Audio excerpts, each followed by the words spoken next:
Okay, hey everyone.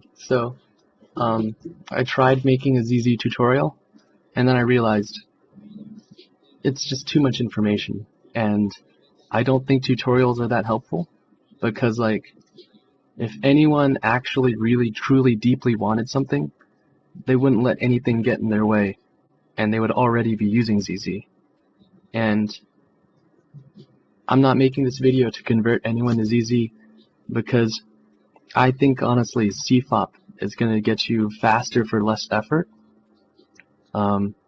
My method in particular is only good for getting really good singles, so if you go to my WCA account, you see I have 8s, 9s, and a 12 average. It's because my standard deviation is ridiculous, and that's because of my method. If you want to just have fun and have a unique method, then ZZ is the one for you.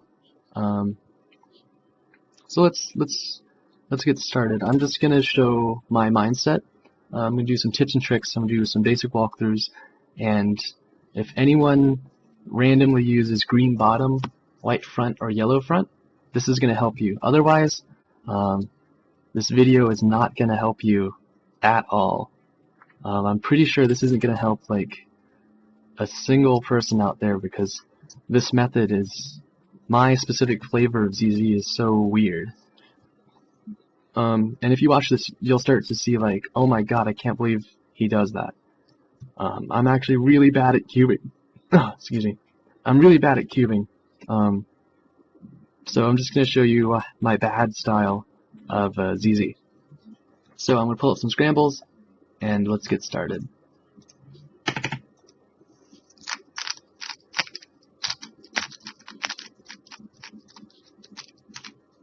Okay, so right off the bat I see 4 bad edges. Once you get good at this game, you're really fast at it. And this is how I decide if edges are bad, and I do this for all 12 pieces. Does this piece have blue-green? Yes. Then is blue-green facing up, down, front, or back? Yes. Then it's good. Otherwise, if it doesn't have blue-green, is orange-red facing left, right, front, or back? Yes. Then it's good. So I'm just going to show you a quick example of this piece. Does this piece have blue-green? No. Is orange-red facing left, right, front, or back? Yes. That means it's good. So I just used a flowchart for all the pieces, and these 4. So this is how I differ from most ZZ solvers who average 12.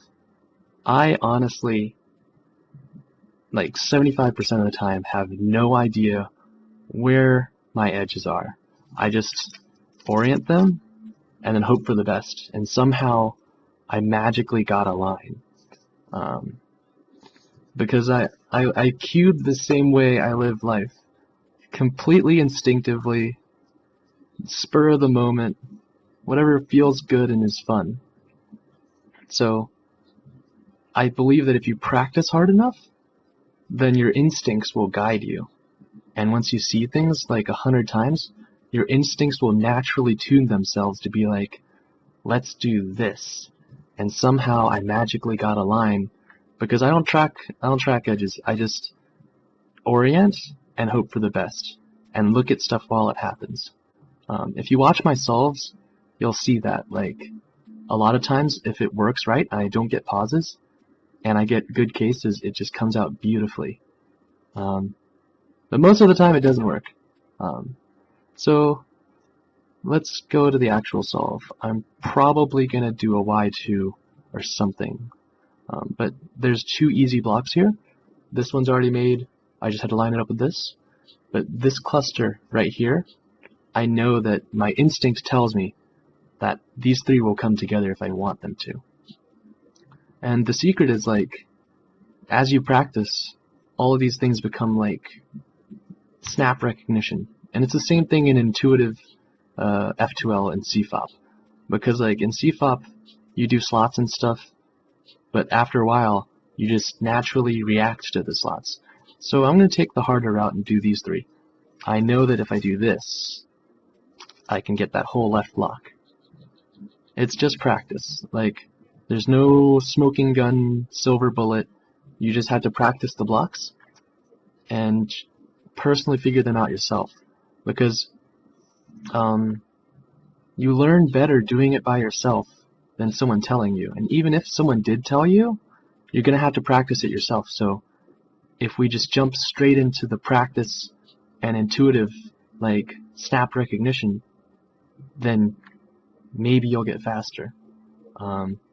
Like when I did ZZ, like ZZCT, I went from 26 average down to like 12 average in just a few months. And I can show you that with my, I have a spreadsheet of it. Okay, so here's my spreadsheet. You can see that I went from high 20s all the way down to like 12s. And this is over the span of about April all the way to August. Actually, no, it went all the way to July. I stopped updating this when I moved to New York. But if you practice really hard, you can get from like high 20s down to 12 in just a few months. But I do have to point out, this is a rolling average of 400. This is 22,000 solves. Oh no, it's only 14,000. Only 14,000 solves. There are a few more that I haven't recorded because once I started working, I just didn't have time to practice anymore. So I'm just stuck at 12 average now. But like, if you just practice really hard, you can become pretty fast. Like, I'm really old, but if you're young, you can get really fast really soon if you just practice really, really hard. So let's do another solve.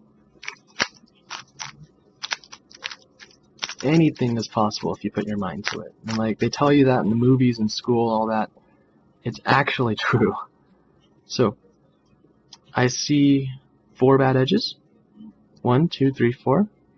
And I know that if I like do that with this as the first move, this is going to push out of the way. And then I'm just going to hope for the best. So bad, bad, bad, bad. All in one face. Now they're all good. I see this is a line edge, this is a line edge.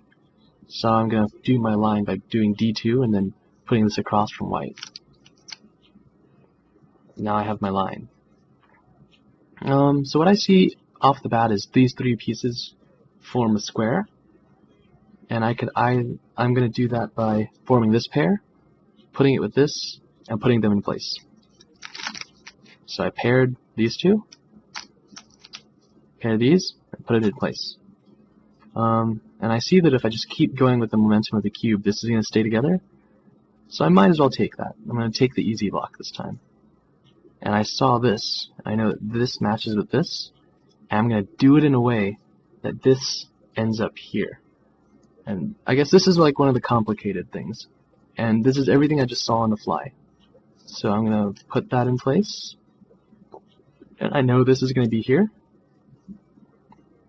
And from here, I know that I can skip OLL if I do CLS. So instead of doing the normal TSLE, I'm going to do CLS.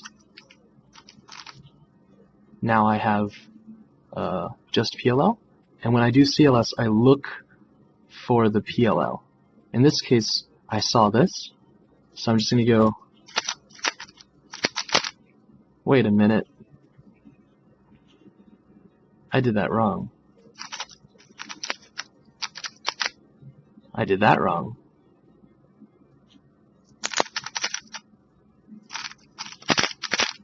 Wow, I'm really bad at cubing, guys. Please help me. Which is funny because I'm making a video about help. So let's that's the same scramble. I'm hand scramble this. Okay, so with this I see 6 bad edges. I have so I'm gonna try to put this on this side. So I'm gonna move this over, do an L move to orient all of these, do a trigger and then a rotation. And I'm just gonna hope for the best. So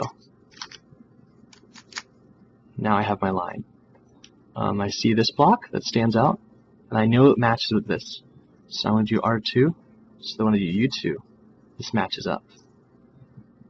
And for this, Um, I don't see anything easy. And when I don't see anything easy, I have to think. So I know that if I bring this to the top, I can form a pair with this, and that'll go in. But on second thought, that's pretty complicated. So I now see this. If I just move this over and pair this up, this can just all come together. And then these, that's very straightforward. That's just a normal F2L thing.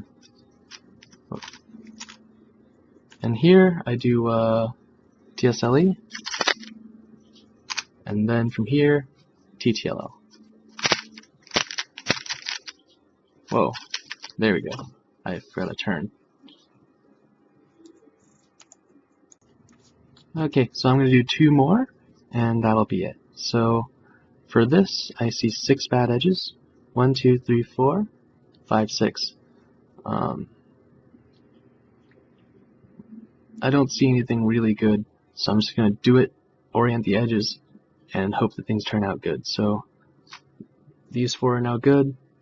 Now to do these 2, and then I see this here, so I just have to insert this here to make my line. So D, R prime, D prime. And luckily, this came up. So I think I'm going to take this slot. I'm just going to pair this with the corresponding edge. So bring it to top and pair it. And from here, I see that if I bring this like with an L move to the top layer, these 2 come together really nice, and I'm just going to put that together with this. So make the pair, and then put that in place with this.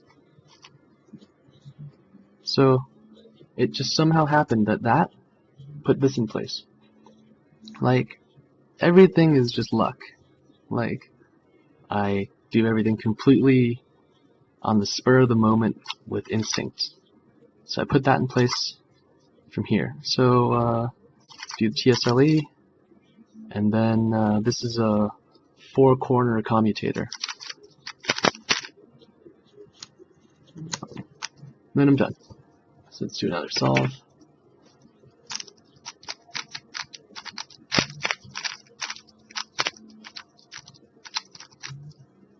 Okay. Wow. Okay, I'm going to be completely honest with you guys.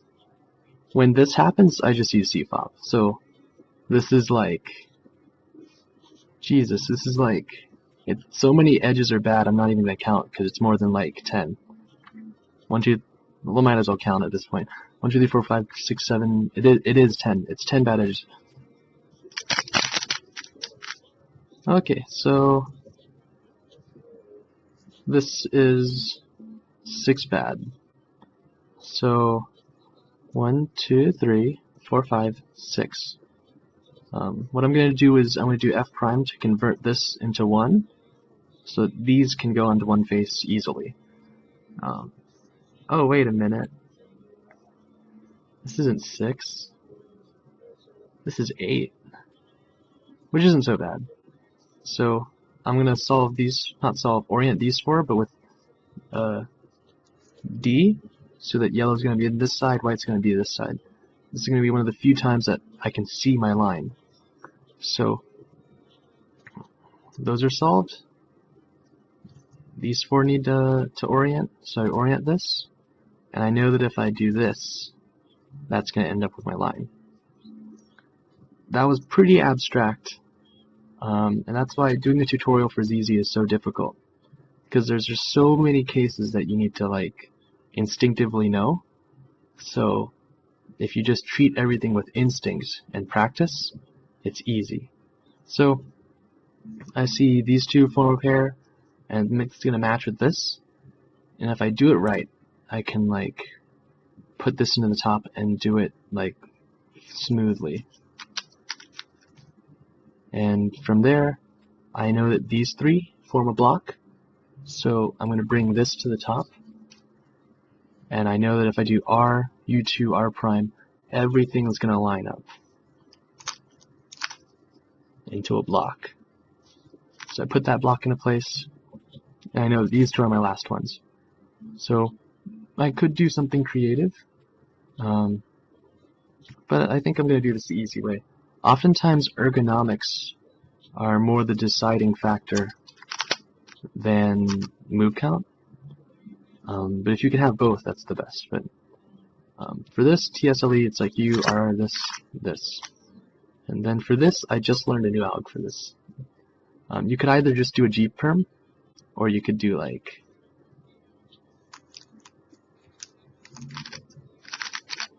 that. Sweet. So, to summarize, I really don't think this is going to help anyone.